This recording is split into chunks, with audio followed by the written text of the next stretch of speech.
vamos a comenzar explicando la definición de parto, que pues este es un proceso que conduce al nacimiento del niño. Este va a comenzar cuando las contracciones uterinas se hacen regulares y termina con el nacimiento del feto y con la expulsión de la placenta.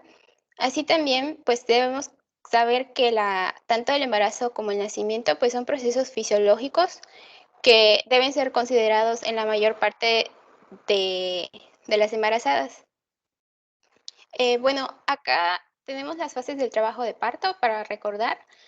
La primera fase, como podemos ver, es la de quiescencia uterina y de ablandamiento del cuello uterino. En esta, pues sabemos que el músculo del útero permanece en estabilidad y aquí se van a presentar las contracciones de Braxton Hicks, que como sabemos, estas no producen el trabajo de parto. La fase 2 es la de la preparación para el trabajo de parto, que en esta se va a presentar el despertar uterino, y la fase 3 es la de trabajo de parto o la de labor, y la fase 4 es la de puerperio, en la que se da la involución uterina y la reparación del cuello uterino. La fase 3, que es la de trabajo de partos, también sabemos que tiene 3 etapas clínicas. La primera, que es la etapa de borramiento y de dilatación del cuello uterino, en donde esta tiene su inicio con las contracciones uterinas cuando se hacen espaciadas, con una frecuencia, intensidad y duración suficientes para poder producir el adelgazamiento del cérvix. En este también se va a presentar el reflejo de Ferguson, que se produce por el estiramiento mecánico del cuello uterino, lo cual incrementa la actividad uterina por liberación de la oxitocina. Y esta etapa termina cuando el cuello uterino se dilata por completo, es decir, 10 centímetros aproximadamente, para que pueda permitir el paso de la cabeza fetal. La segunda etapa es la de la expulsión fetal. Esta inicia cuando la dilatación cervical ya está completa y termina con el nacimiento. Como vamos a ver, en esta etapa es en la que se presenta los movimientos cardinales del trabajo de parto y como sabemos, esta inicia con el encajamiento, que en sí es el mecanismo en el que el diámetro biparietal de la cabeza del feto atraviesa el estrecho superior de la pelvis. Para esto se van a producir dos mecanismos, que es el asinclitismo y el sinclitismo, que como sabemos la cabeza del feto tiende a acomodarse en el eje transversal de la pelvis, lo cual pues va a provocar que la sutura sagital tenga un movimiento anterior y posterior, que es a lo que vamos a llamar asinclitismo anterior, cuando la sutura se dirige hacia el promontorio del sacro. Y llamamos asinclitismo posterior cuando la sutura sagital se dirige hacia la sínfisis del pubis. Después de esto, y pues estos movimientos ocurren también al mismo tiempo, ocurre el descenso, la flexión, la rotación interna, que como sabemos la posición más frecuente es la occipital ilíaca anterior, izquierda y derecha, en la cual el feto va a girar 45 grados para tener una posición occipito anterior. Después ocurre la extensión. En esta etapa, perdón que te interrumpa, cuando hablamos de posición, tenemos que decir variedad de posición, porque es que como un lenguaje entre los ginecobstetras, ¿no? O sea, cuando hablamos de posición, si solo decimos posición, estamos hablando de toda la forma que adopta o el lugar hacia donde se encuentra o lo que nosotros conocemos cuando hablamos de si es presentación cefálica, presentación pélvica o si es posición, ya es diferente. Tenemos que decir variedad de posición porque así nos estamos refiriendo a la parte del occipucio que es hacia la región hacia donde se presente. Entonces hay que ser, o cuando mencionamos nosotros la variedad de posición, ya nos estamos refiriendo a la parte de la parte fetal que está presentándose en su movimiento de entrada a la pelvis. Ok, doctora. Gracias, hija. Sí, bueno, después ocurre la extensión para que después ocurra la rotación externa y después la expulsión con el nacimiento del hombro anterior y el hombro posterior. La tercera etapa clínica es la de la separación y la expulsión de la placenta.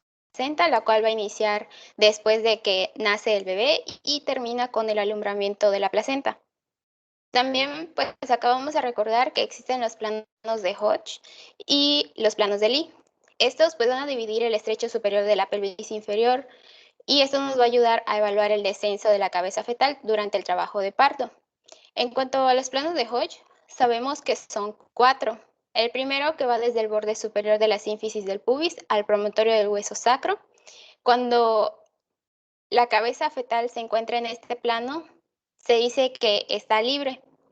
El segundo plano es el que va desde el borde inferior de la sínfisis del pubis hacia la vértebra sacra 2. En este plano se dice que está fijo. El plano 3 pasa por las espinas ciáticas hasta S3 y a partir de este ya se considera que está encajado. El plano 4 es el que va desde una línea recta desde el vértice del hueso sacro hacia adelante. En la imagen derecha podemos ver los planos de Lee, que estos, a diferencia de los planos de Hodge, estos van a relacionar el vértice de la presentación con líneas paralelas que tienen el punto cero en las espinas ilíacas. Esta equivale al tercer plano de los de Hodge, que es decir, cuando ya se puede considerar que está encajado. Estos se miden en centímetros y son negativos si se encuentran arriba de las espinas ciáticas y son positivos si se encuentran debajo de estas. Otras definiciones que vamos a recordar son la de situación, que es la relación que existe entre el eje longitudinal del feto respecto del eje del de la madre. Como sabemos, el eje longitudinal es el más frecuente. También puede ser transverso u oblicuo. En cuanto a la presentación, esta es la porción del cuerpo fetal que está más avanzada hacia el canal del parto y esta puede ser cefálica, podálica o de hombros. Y aquí ya se considera el concepto que mencionó, doctora, variedad de posición, ya no solo sería posición. Claro, es que cuando hablamos de posición nos referimos al feto en relación a la madre.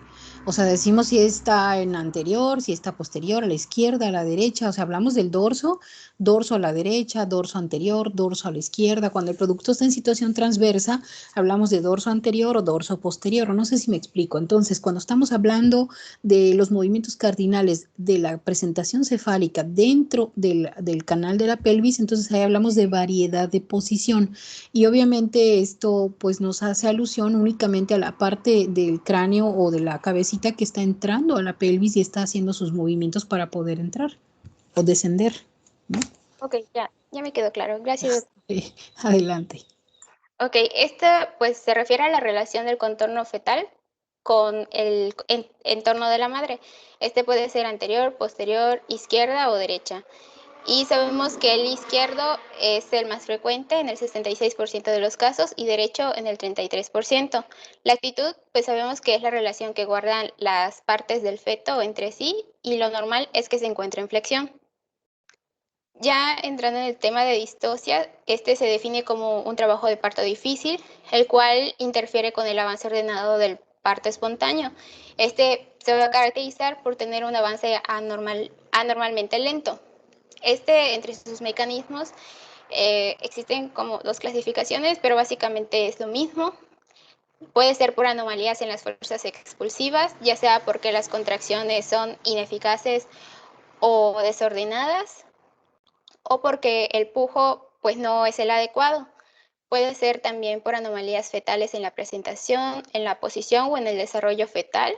Pueden ser anomalías en la pelvis ósea por estrechez o alteraciones en los tejidos. Y la otra clasificación, que es la mecánica, pues es por anomalías en la fuerza, en el producto o del canal. Y ya hablando de las anormalidades en la variedad de posición, tenemos a la occipito posterior. Esta vamos a poder encontrarla en el 20% de los casos y esta va a estar relacionada con mayor frecuencia a un diámetro pélvico anterior reducido o a la presencia de una placenta en la pared anterior. Su mecanismo de parto es básicamente el mismo que el que encontramos en posiciones transversas o anteriores. Sin embargo, al momento de realizar la rotación interna, como vemos en la imagen, en vez de ser de 45 grados, es de 135. El diagnóstico se va a realizar a través del taque vaginal, palpando la sutura lambdoidea en posición posterior.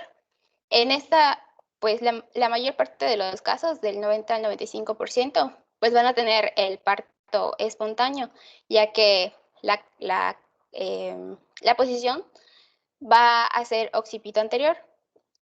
Sin embargo, en el 5 al 10% de los casos, la rotación pues no se va a dar o va a ser incompleta, quedándose en el plano transversal. A esto vamos a llamarle variedad occipito posterior persistente. Entre los factores de riesgo tenemos que está la estenosis transversa de la pelvis en el plano medio, las contracciones uterinas deficientes, la flexión insuficiente de la cabeza, la analgesia epidural.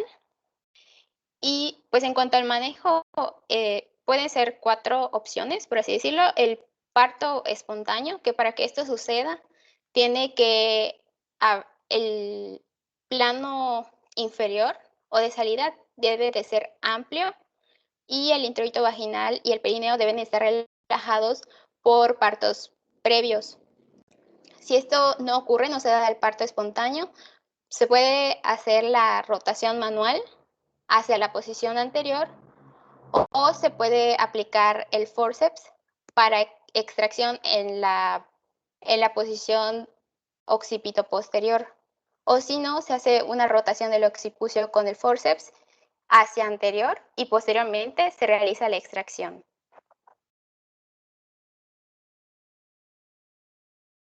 Y bueno, esa es mi parte. Bueno, ahorita continuando con esto, vamos a hablar de las anormalidades en la presentación. Vamos a hablar un poco de lo que es la presentación de cara. En esta presentación lo que va a ocurrir es que el cuello se va a hiperextender, de manera que el occipital va a estar en contacto con la espalda del feto y lo que se va a presentar es el mentón o barbilla. ¿Puedes dar la siguiente? Entonces, la cara fetal puede presentarse con el mentón en anterior o en posterior. Esto con relación a la símfisis del pubis. Aunque lo común es que las posteriores pasen a anterior, esto puede, de manera espontánea, esto puede no ocurrir en algunas ocasiones, y esto es importante porque si no pasa, si no ocurre si no se convierte, los que se quedan de posterior no puede progresar al trabajo de parto. Y esta presentación de cara se va a diagnosticar mediante el examen vaginal, mediante la palpación pues, de lo que son los rasgos faciales. Se puede palpar las prominencias malares, la nariz, las órbitas, etc. Suena un poquito cansado, pero aquí tenemos que ser muy específicos porque cuando hablamos de la nariz, recuerden ustedes que la raíz de la nariz también es importante cuando se establece diagnóstico de la presentación de frente, que creo que vamos a verlo más adelante. Entonces, tenemos que especificar y aunque realmente parece fácil, porque así lo describe el libro, como que fuera fácil identificar las partes de la carita del feto, créanme que es un poquito complicado, sobre todo si la mamá lleva pujando horas y obviamente pues hay un poquito de edema en las partes de la carita del feto. Entonces creo que tendríamos nosotros obviamente aquí que considerar que tiene que ser pues una palpación a lo mejor de la búsqueda intencionada de alguna estructura que nos pueda ayudar para poder establecer si es de frente, si es de cara o inclusive si es de mentón, porque pues aquí lo importante es la boca. Identificar la boca porque muchas veces el reflejo de succión está presente en el feto y eso nos puede ayudar rapidísimo para saber exactamente qué parte de la carita estamos palpando. Si no tiene reflejo de succión, muy probablemente entonces no esté cefálico y lo que estemos palpando sea un producto en presentación pélvica y lo vamos a ver más adelante cuando veamos pues la clase de presentación podálica. Continuamos. Gracias, Coro. Bueno, en cuanto a las causas de la presentación de cara, generalmente no se va a encontrar una causa única o específica cuando se presenta, pero se ha asociado con situaciones que van a favorecer la extensión o que impiden la flexión de la cabeza, como en lactantes prematuros que tienen dimensiones cefálicas muy pequeñas, o ciertos casos excepcionales donde el crecimiento notorio del cuello de las asas del cordón umbilical, alrededor de malformaciones fetales en presencia de poliderabnios, fetos anencéfalos evidentemente van a hacer representación de cara, también se asocia con pelvis muy estrechas o fetos macrosómicos y también con la multiparidad. Sí, algo que se me olvidó mencionar, la incidencia de este tipo de presentación se describe en la literatura de alrededor de 1 en cada 600 partos o del 0.1%. En cuanto al mecanismo del trabajo de parto en esta presentación, lo que va a ocurrir es que los movimientos craneales de descenso, rotación interna y flexión se van a dar y van a haber los movimientos accesorios que son de extensión y rotación externa. El descenso se va a producir por los mismos factores que en las presentaciones cefálicas. Y en cuanto a la extensión, se va a dar por la relación del cuerpo fetal con la cabeza flexionada. En la imagen se puede ver cómo se da este mecanismo y que lo va a convertir en una especie de palanca. En la rotación interna, lo que va a ocurrir es que se va a llevar el mentón bajo la sínfisis del pubis y así el cuello puede atravesar la cara posterior de la sínfisis del pubis. Si el mentón rota hacia atrás y el cuello no rebasa la cara anterior del sacro, que mide 12 centímetros, lo que va a ocurrir es que la frente fetal va a impactar contra la sínfisis del pubis, lo que había mencionado hace rato, que sí queda posterior. Esto va a impedir la flexión necesaria para pasar por el conducto del parto y el parto no va a poder seguir o no va a poder progresar. Y en estos casos está indicada lo que es la cesárea. Si esto no ocurre y el parto puede progresar, el mentón y la boca van a aparecer en lo que es la vulva y la superficie interior del mentón hace presión sobre la sínfisis y la cabeza nace por flexión. Y ya después van a aparecer lo que es la nariz, los ojos, la frente y el occipucio. Y por último, el mentón va a rotar para restituirse y permitir así el nacimiento de los hombros.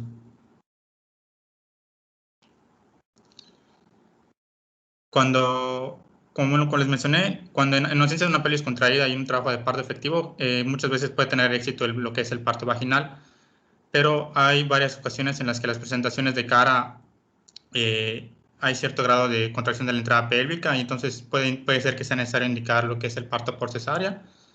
Y también se menciona que en estos casos no debe intentarse ningún tipo de rotación manual o con forceps, porque pueden causar lesiones en el bebé.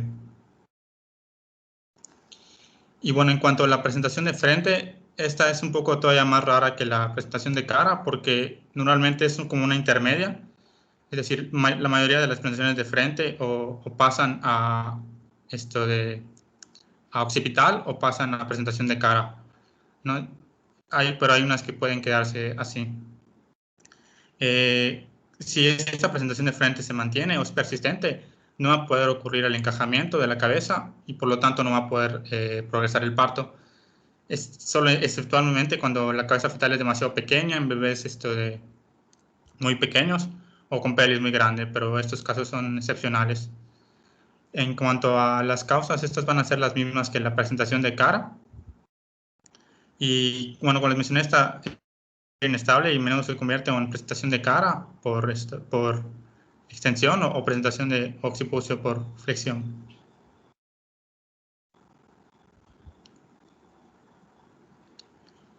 Bueno, en cuanto a cómo reconocer o cómo diagnosticar cuando es una presentación de frente, esta presentación puede ser reconocida por la palpación abdominal, tanto como el occipucio como la barbilla pueden palparse, pero también va a ser necesario el examen vaginal.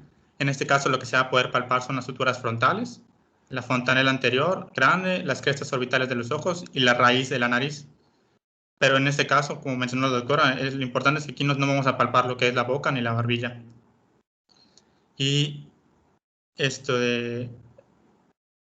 también va a ocurrir en estas presentaciones de frente persistentes. Lo que puede ocurrir es que va a haber una moldadura para una deformidad de la cabeza del feto por la misma trauma, por así decirlo, no está posicionado, lo que puede ocasionar un caput en esa zona. Y mencionaba la literatura que esto a veces puede ser difícil identificar las estructuras por la inflamación que se presenta en la cabeza del feto. Y cuando son presentaciones de frente transitorias, el pronóstico va a depender de la presentación definitiva, es decir, si si cambia a una occipital o si cambia a una de cara. Pero si esta persista, el pronóstico es malo para el parto vaginal y normalmente requieren de parto por cesárea.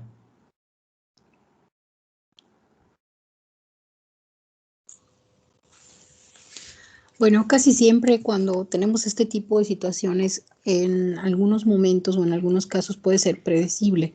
Si nosotros tenemos el reporte de un estudio de ultrasonido que nos especifica que hay alteraciones en la formación del cráneo, pues como lo es en aquellos casos en donde hay alteraciones del desarrollo del sistema nervioso central, estamos hablando de anencefalia o a lo mejor alguna variante de estas alteraciones del sistema nervioso central, pues desde luego que es mucho más probable que pudiéramos nosotros evaluar pues a lo mejor las alteraciones que se puedan presentar durante el trabajo de parto. No siempre pues va a ser así. Cuando nosotros tenemos el reporte de un ultrasonido, la gran mayoría de las veces es porque la paciente llega ya con trabajo de parto.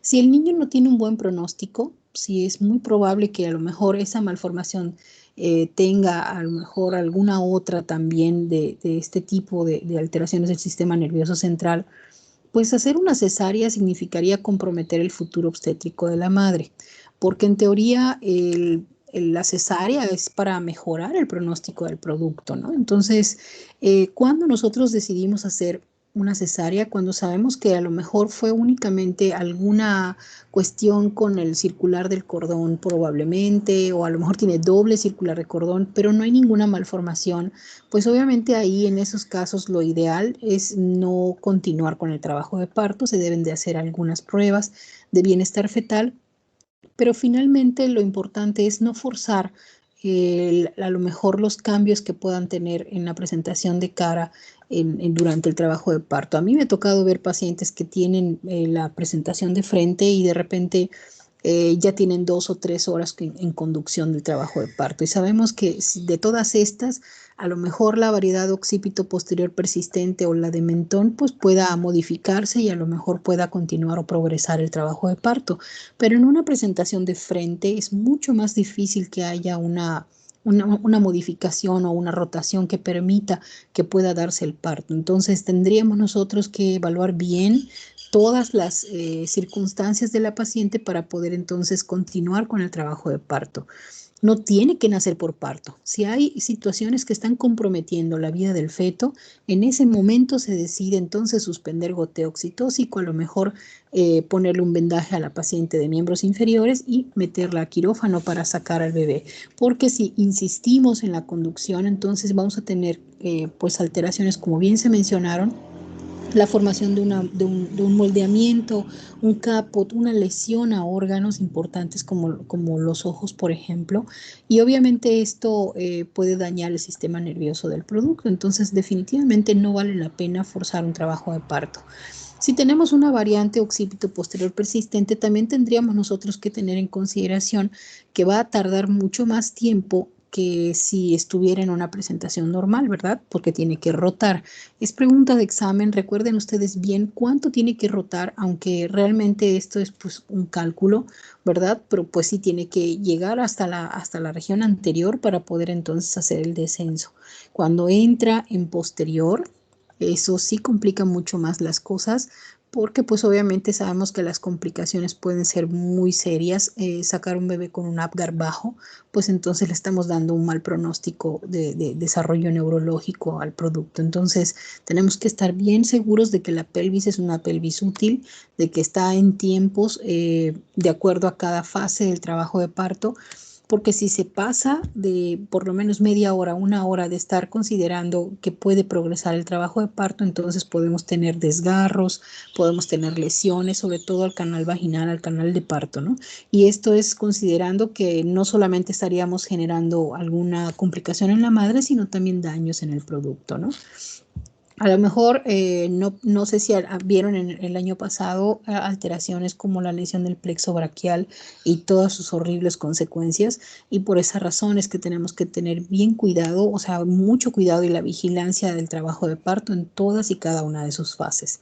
Recuerden que independientemente de que ya esté en el plano más bajo, si es necesario hacer una cesárea, hay que hacerla, ¿no? O sea, lo importante aquí es mejorar las condiciones del producto y obviamente no generar alguna complicación en la madre, ¿no?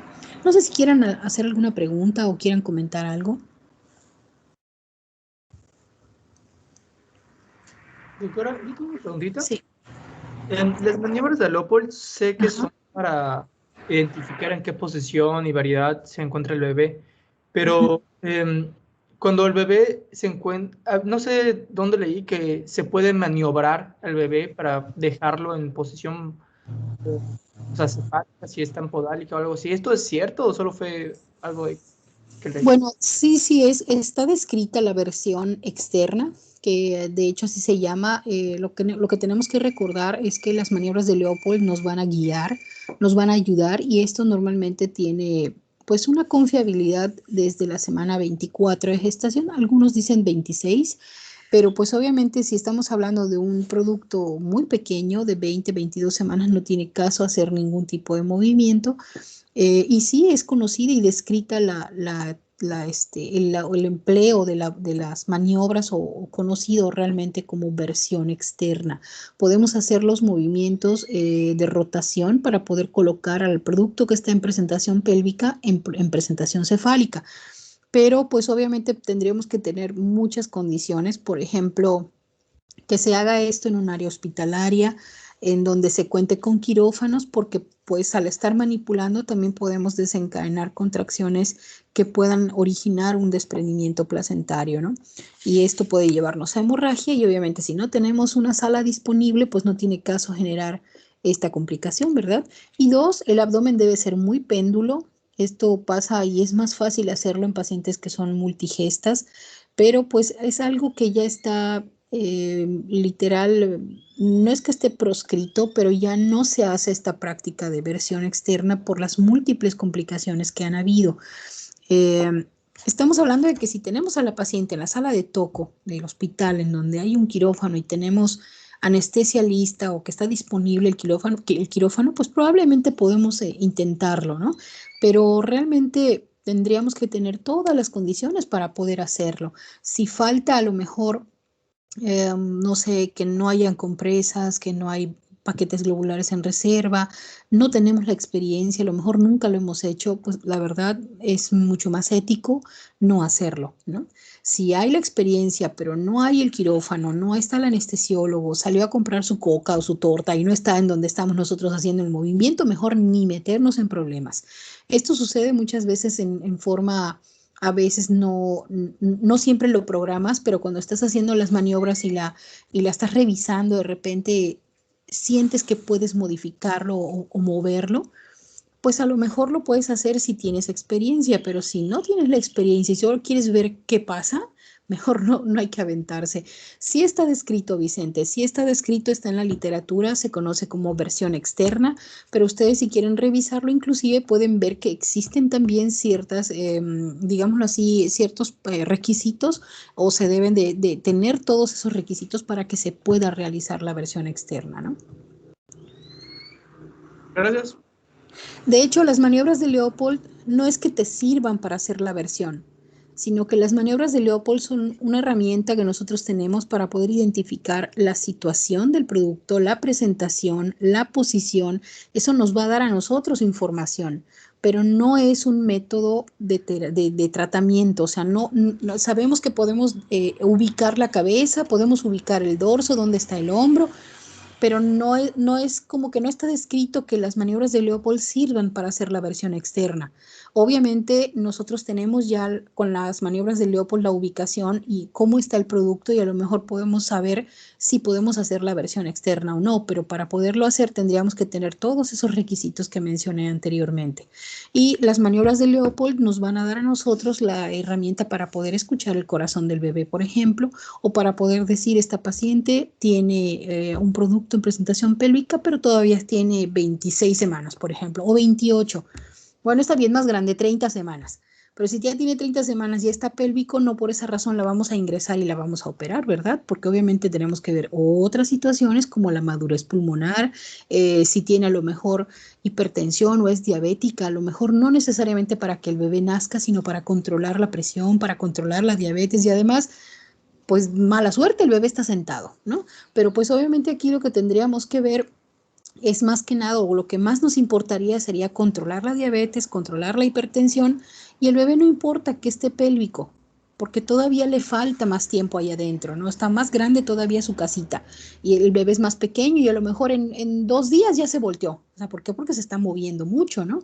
Salvo que esa presentación pélvica esté condicionada por alguna miomatosis o porque la placenta no esté en su lugar o porque el cordón esté metiéndose ahí donde no debe, entonces a lo mejor eso pueda estar generando que la presentación pélvica persista hasta el momento del trabajo de parto, y eso ya son otras cosas, ¿no? Y hablaríamos ya de otras situaciones u otras circunstancias, pero bueno, eso es lo que nos da a nosotros el saber para qué sirven las maniobras de Leopold, cuando ya son confiables o cuando es confiable hacerlo, y obviamente también es bueno saber sobre la versión externa y la versión interna, que eso ya es otra cosa. Muchas gracias, Vicente. ¿Alguien más quiere hacer alguna pregunta?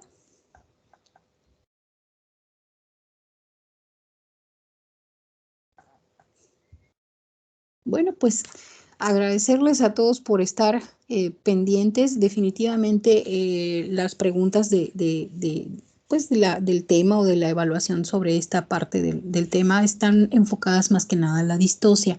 Entonces yo sugiero que estudien bien la etiología, cuáles son los factores de riesgo que pueden desencadenar que una presentación sea un occipito o tenga una variedad de posición occipito posterior persistente, cuál una de cara, cuál una de mentón, una de frente, y obviamente la evolución de cada una de ellas. Esto significa que nuestra valoración es 100% importante y es clínica. El ultrasonido nos va a ayudar, a lo mejor una serie de edad ósea también nos puede ayudar, pero lo que más nos va a ayudar es la exploración física. Entonces, es difícil hacer un tacto e identificar primero que nada el cérvix. Esto solamente ayuda si ustedes están continuamente explorando a una paciente o a las pacientes. Esto es difícil, ¿verdad? Porque no siempre se nos permite, a lo mejor estando en formación como médicos generales, pues hacer tactos vaginales. Pero si ustedes lo piden, es mucho más probable que los dejen hacer un tacto, ¿no? No sé si alguno de ustedes haya tenido la oportunidad de estar presente en un trabajo de parto, de hacer un tacto vaginal para identificar el cuello de la matriz. Entiendo que no a todos les guste esta rama de la medicina, ¿verdad? La obstetricia, y a lo mejor nunca les toque atender un parto, pero pues obviamente si está en su formación o como parte de su formación, ojalá cuando tengan ustedes la oportunidad de estar en un hospital y de estar frente a una paciente en trabajo de parto, pues también les permitan explorar a las pacientes. Es bueno la experiencia de tocar algo sin verlo, o sea, es una exploración realmente a ciegas. Es muy difícil, se requiere de mucha experiencia, de mucha habilidad, y créanme que a veces pasan años y a veces se nos va, ¿no? Y de repente a lo mejor no identificamos bien la dilatación o no identificamos bien las partes fetales. Entonces, pues hay que buscar la forma de hacerlo, ¿no? Porque les va a tocar estar en su comunidad a lo mejor y no tengan esa experiencia todavía como para poder saber si el producto está pélvico o está cefálico, si son las manitas. Entonces, ¿yo qué recomiendo? Si ustedes están en un hospital, busquen, pidan las cosas. No siempre van a venir los médicos residentes o médicos de base y les van a decir, ¿quieren hacer un tacto? Eso no va a pasar. O sea, es más fácil que ustedes pidan hacer la exploración y pidan estar ahí donde esté el trabajo de parto, porque realmente solo se vive una vez, de verdad. Y si hacen la especialidad en obstetricia, pues bueno, afinar detalles, estar pendientes de lo que se siente, de lo que se ve, de lo que se escucha, porque obviamente también es importante agudizar todos los sentidos especiales, ¿no?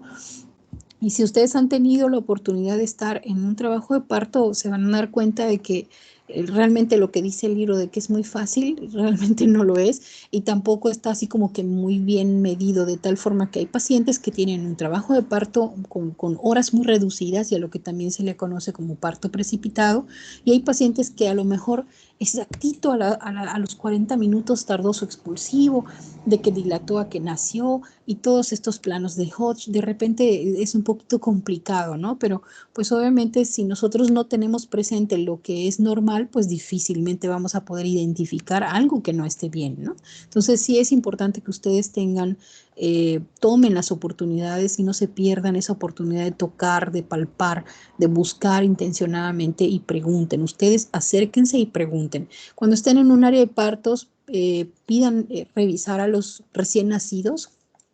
Yo siempre les pido que entren a los cuneros y traten de tocar sus piecitos y las manitas, porque son muy diferentes, obviamente, y aunque se medio parecen un poquito, los dedos de las manos son muy delgaditos, son largos y de repente tienden a tener el reflejo de prensión. Entonces, eso es importante porque también nos pasa que hay presentaciones compuestas, o sea, no solamente es la cara o la frente, sino que también a veces está la manita ahí entre la pelvis y la frente del feto, ¿no? Entonces, la pelvis de la mamá, ¿no? La pelvis de la mamá y la frente del feto. Entonces, meten la mano los bebés y a veces no sabemos qué parte estamos tocando y qué es lo que estamos tocando, ¿no? Entonces, tenemos que empujar la manita hacia atrás para que se vaya detrás de la sínfisis del pubis y entre bien la cabeza del feto. Y eso también, pues hay que poderlo identificar cuando hacemos el tacto endovaginal, ¿no?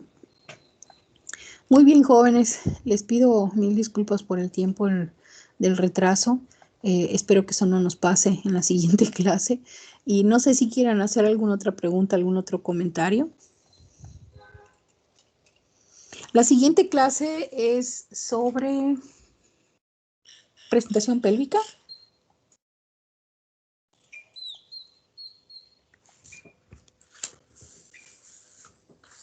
Sí, que tengo mi programa aquí.